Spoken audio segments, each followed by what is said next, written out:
Oke, Shalom, selamat berjumpa kembali dengan saya di mata kuliah Bahasa Yunani dan pada episode sebelumnya kita sudah membahas tentang kata sifat dalam bahasa Yunani. Nah, sekarang kita akan membahas sesuatu yang jauh lebih menarik yaitu kata ganti orang. Nah, kalau dalam bahasa Indonesia kata ganti orang itu kita kenal dengan aku, engkau, dia, kami, kalian, mereka. Ya, yang seperti itu adalah kata ganti orang atau bisa menggantikan dengan nama orang tersebut. Tapi dalam bahasa Yunani kita punya pola yang berbeda untuk kata ganti orang. Nah, sebelumnya mari kita bahas dulu mengenai kata ganti. Ya, kata ganti dalam bahasa Yunani. Kata ganti atau pronoun berasal dari bahasa Latin yaitu pro dan nomen. Pro ya, mana ini ya? Ya, pro dan nomen ya. Jadi pro itu artinya untuk dan nomen itu kata benda ya, noun ya. Sama dengan bahasa Inggris noun kata benda. Jadi pro dan nomen itu diartikan atau diterjemahkan kata benda atau untuk kata benda. Nah, kata ganti merupakan alat bahasa yang digunakan untuk meningkatkan atau melipat gandakan pemakaian kata benda atau sebagai alat untuk menghindari pemakaian kata benda yang monoton atau membosankan dalam suatu kalimat atau percakapan. Nah, dalam bahasa Yunani, kita punya beberapa jenis kata ganti ya. Nah, di sini ya, dalam tata bahasa Yunani Perjanjian Baru ada beberapa jenis kata ganti yang digunakan. Di antaranya, yang pertama ada kata ganti orang atau personal pronoun yang akan kita pelajari dalam materi saat ini. Kemudian ada kata ganti penghubung atau relative pronoun, ada kata ganti penunjuk atau demonstrative pronoun, ada kata ganti penguat atau intensive pronoun, ada kata ganti kepemilikan atau possessive pronoun, ada kata ganti diri atau reflexive pronoun, dan kata ganti berbalasan, reciprocal pronoun. Ada pula kata ganti penanya ya, interrogative pronoun, interrogative pronoun, dan kata ganti tak tentu, indefinite pronoun. Nah, pada bab ini, ya sebentar ya, mana ini mouse-nya ini, ya kursornya hilang, oh ini. Pada bab ini akan dipelajari 3 bentuk kata ganti ya. Jadi kata ganti orang, pada bab ini kita akan mempelajari 3 bentuk kata ganti orang, yaitu kata ganti orang pertama, kata ganti orang kedua, dan kata ganti orang ketiga. Mari start dari kata ganti orang pertama. Kata ganti orang pertama dan kedua itu hanya memiliki unsur kasus dan jumlah. Ya, jadi sama dengan kata benda, tapi kata ganti orang pertama dan kedua itu hanya punya kasus dan jumlah, tidak ada jenis ya. Jadi tidak ada tuh maskulin, feminin, netral. Tidak ada untuk kata ganti orang pertama dan kedua. Sedangkan kata ganti orang ketiga yang juga berfungsi sebagai kata sifat itu memiliki 3 unsur lengkap, kasus, jenis, dan jumlah. Jadi untuk jenis maskulin, feminin, dan netral itu hanya ada di kata ganti orang ketiga, tidak ada di kata ganti orang pertama. Lanjut ya, deklensi dari kata ganti orang pertama, saya atau kami ya, saya untuk tunggal dan kami untuk jamak adalah, mari perhatikan, nominatif tunggalnya ego. Ya.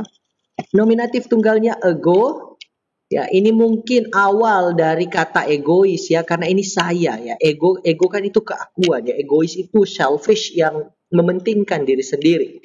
Jadi nominatif tunggalnya ego, ini ego ya harusnya, sorry.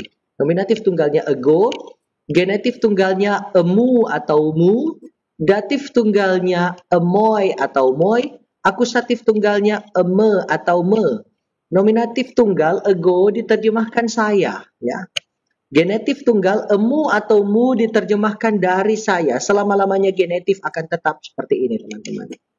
Datif tunggalnya emoy atau moy, kepada, bagi, atau untuk saya. Jadi kepada saya, bagi saya, atau untuk saya. Akusatif tunggalnya eme atau me diterjemahkan saya saja ya. Kemudian jamaknya, nominatif jamak hemeis diterjemahkan kami atau kita. Kemudian ada genetif jamak hemon diterjemahkan dari kami atau kita. Datif jamaknya hemin diterjemahkan kepada kami atau kita, bagi kami atau kita, untuk kami atau kita. Akusatif jamaknya hemas, artinya kami atau kita. Sehingga pola untuk menghafalkan orang pertama tunggal ya, orang pertama, deklensi untuk menghafalkan kata ganti orang pertama adalah ego, emu, emoy, eme, hemeis, hemon, hemin, hemas. Sekali lagi, ego, emu, emoy, eme, hemeis, hemon, hemin, hemas. Lanjut. Di situ ada bentuk emu, emoy, eme ya. Jadi emu, emoy, eme ini adalah bentuk kata ganti orang pertama yang hanya digunakan apabila ingin menentukan sesuatu dalam kalimat, ingin menekankan sesuatu dalam kalimat ya. Apabila tidak ada penekanan, maka bentuk alternatif yang digunakan atau dipakai adalah mu, moy, dan me saja. Dan ini disebut sebagai enklitis.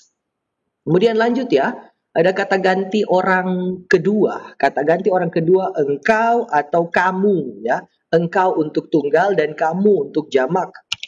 Di sini nominatif tunggalnya shu ya, shu. Nominatif tunggalnya shu, engkau. Genetif tunggalnya su ya. Bedakan penyebutannya. Shu, su ya. Su ini syu. SYU di atas, ini SU saja. Jadi, shu, su, ya. Genetif tunggalnya su, artinya darimu. Datif tunggalnya soy, kepada, bagi, atau untukmu. Kepadamu, bagimu, atau untukmu. Akusatif tunggalnya se, engkau. Jamaknya, nominatif jamak humeis. Kamu atau kalian. Ini kamu ya, bukan kamu, ini agak-agak Naruto ini kan ya. Jadi, kamu atau kalian, kemudian genetif jamaknya human, dari kamu atau kalian.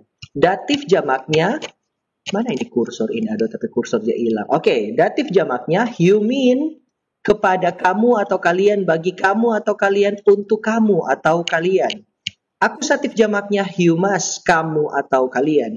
Sehingga pola untuk menghafalkan kata ganti orang kedua adalah shu, su, soy, se, humeis, humon, humin, humas. Sekali lagi.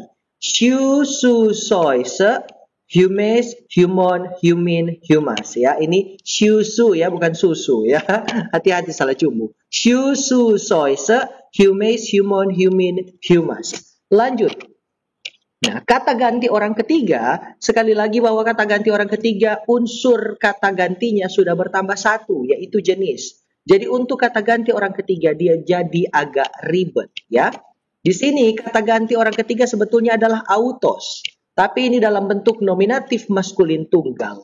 Ada bentuk femininnya, ada bentuk netralnya, serta ada bentuk jamaknya. Jadi ada tunggal maskulin, feminin, dan netral, ada jamak maskulin, feminin, dan netral. Perubahannya teman-teman boleh periksa di layar teman-teman ya, di apa yang sudah tampil di tampilan handphone atau laptop teman-teman. Saya sarankan menggunakan laptop ya, karena ini agak kecil tulisannya. Oke, lanjut. Ini kata ganti orang ketiga, silakan dilihat, dipahami, dan dihafalkan kalau bisa. Kemudian kita akan masuk pada present tense dari Amy. Apa itu Amy? Amy merupakan kata kerja bantu atau to be ya. Jadi yang biasanya diterjemahkan adalah. Namun, apabila Amy diikuti oleh suatu tempat, maka kata ini dapat berarti berada. Deklensi present tense dari Amy adalah orang pertama tunggal, Amy, artinya saya adalah atau aku adalah. Orang kedua tunggal, engkau adalah. Orang ketiga tunggal, estin, dia adalah. Orang pertama jamak, esmen, kami adalah. Orang kedua jamak este, kamu adalah. Orang ketiga jamak eisin, mereka adalah. Sehingga ini kalau mau dihafalkan, Amy a estin, esmen este eisin. Amy a estin, esmen este eisin. Nah, ada satu infinitif yaitu einai. Ya, einai ini hanya diterjemahkan adalah.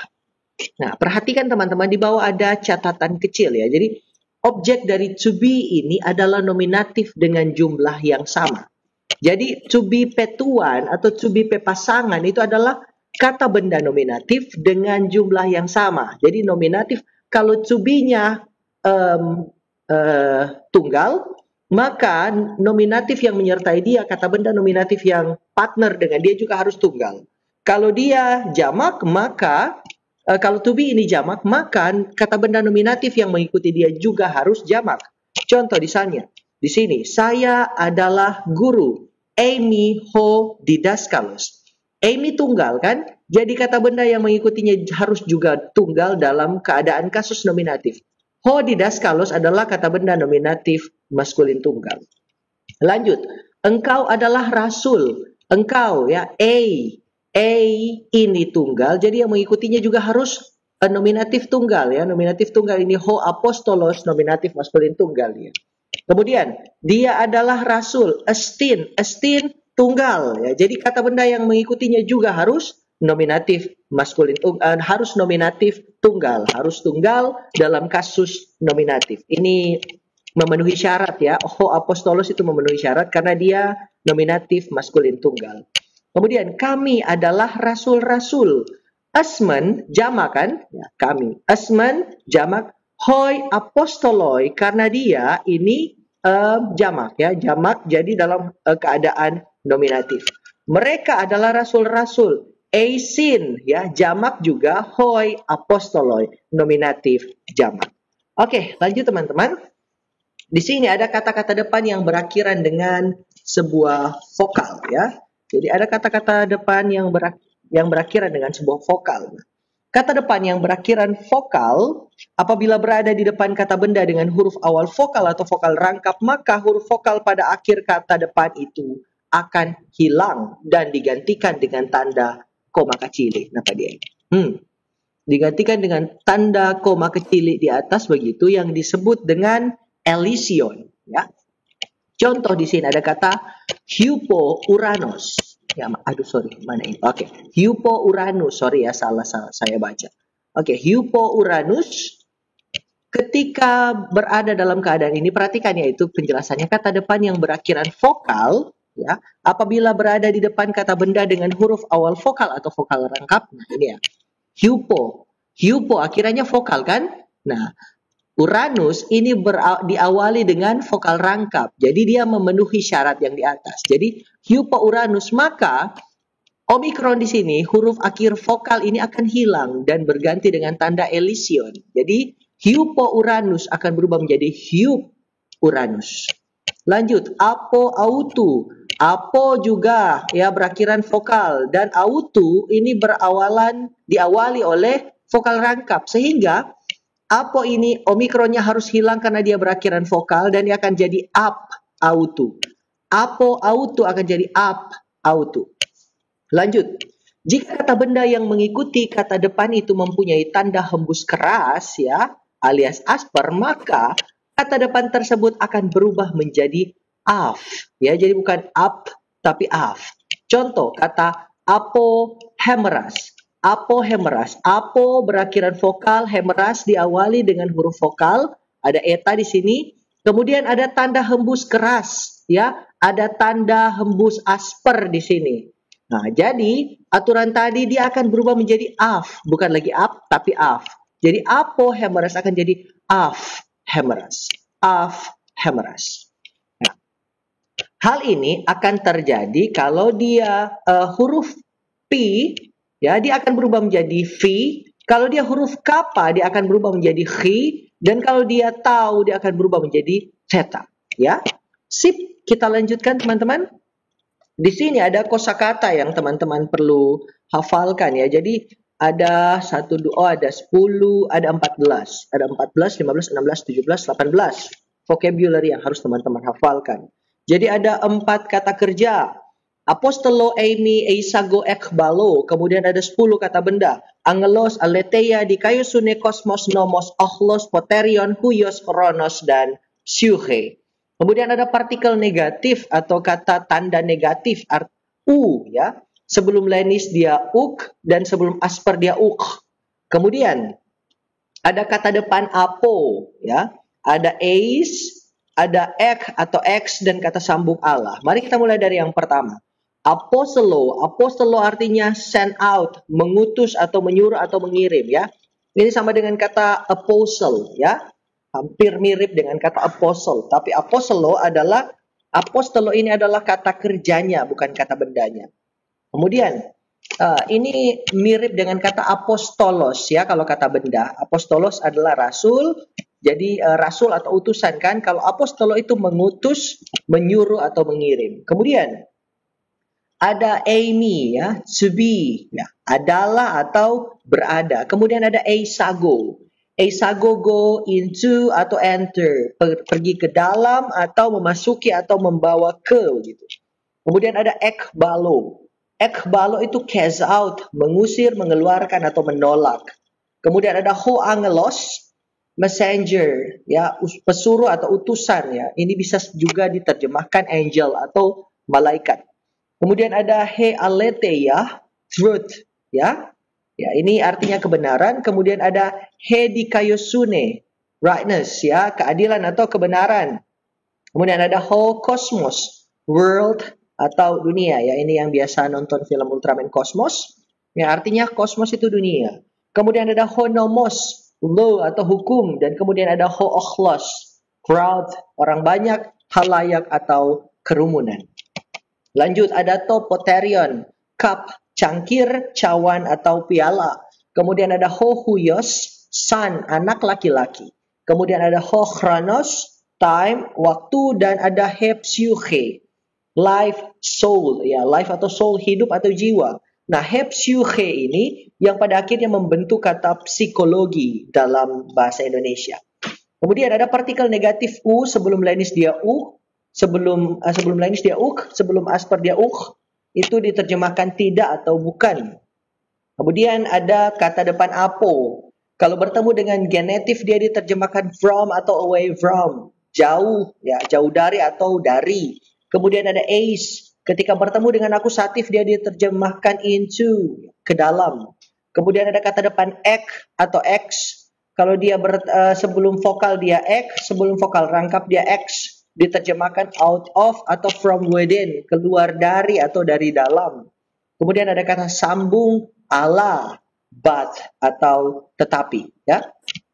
Nah, teman-teman, di sini ada latihan untuk teman-teman kerjakan 1 sampai 7. Nah, teman-teman tolong rubah pola pemahaman Anda dari SMA karena ini bangku kuliah. Latihan ini adalah untuk mempertajam pemahaman bahasa Yunani, kemampuan membaca, transliterasi, dan menerjemahkan kalian. Sehingga ini adalah latihan yang tidak perlu deadline. Jadi tidak perlu bertanya di grup lagi, Mener, ini mau kumpul kapan ya? Pola kerjanya tidak seperti itu. Ini tugas yang saya berikan, latihan yang saya berikan tanpa perlu saya periksa. Karena ini untuk mempertajam skill bahasa Yunani kalian. Sehingga rubah pola SMA nih, tugas itu harus kumpul, harus antar dan sebagainya. Beda keadaannya kalau ini perkuliahan offline. Tapi ini kan perkuliahan online ya. Bagaimana caranya? Kasihan kata untuk teman-teman yang sangat terbatas mengenai gadget. Jadi, latihan ini dalam rangka untuk mempertajam kemampuan kalian saja, tidak untuk wajib diantar dan diperiksa ya. Penilaian akan tetap berjalan dan absensi akan tetap berjalan. Terima kasih teman-teman, sampai jumpa di materi selanjutnya. Semoga semakin hebat dalam bahasa Yunani dan kalian makin luar biasa. Tuhan Yesus berkati senantiasa. Shalom.